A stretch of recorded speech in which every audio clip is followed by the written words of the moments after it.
Good morning students. Today we are going to study subject English sound of CH and SH.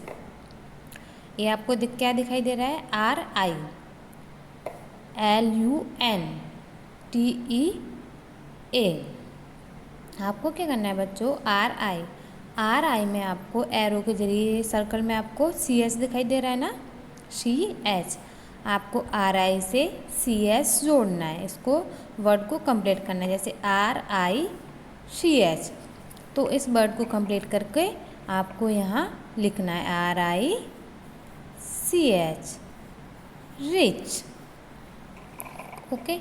Next है LUNCH, lunch. आपको यहाँ lunch लिखना है. Okay, इस तरीके से लंच. नेक्स्ट है TEACH, टीच. आपको यहाँ टीच लिखना है, ACH. ओके.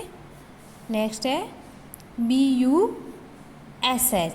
क्या है? BUSH. आपको यहाँ बुश लिखना है, BUSH. ओके. नेक्स्ट DI में SS जोड़ा तो डिस, तो DISH. आपको यहाँ डिस लिखना है. ठीक है, इन वर्डों को कंप्लीट करना है, डिस. नेक्स्ट है विश, WISH, विश. आपको यहाँ विश लिखना है. ठीक है, विश. ओके. इस तरीके से आपको इन वर्डों को कंप्लीट करना है. नेक्स्ट है homework. FISH, fish. BRUSH, brush. PUSH, push. आपको इसी तरीके से जैसे क्लास वर्क में किया है, इसी तरीके से आपको होमवर्क में भी इन वर्डों को कंप्लीट करके यहाँ राइट करना है. ओके.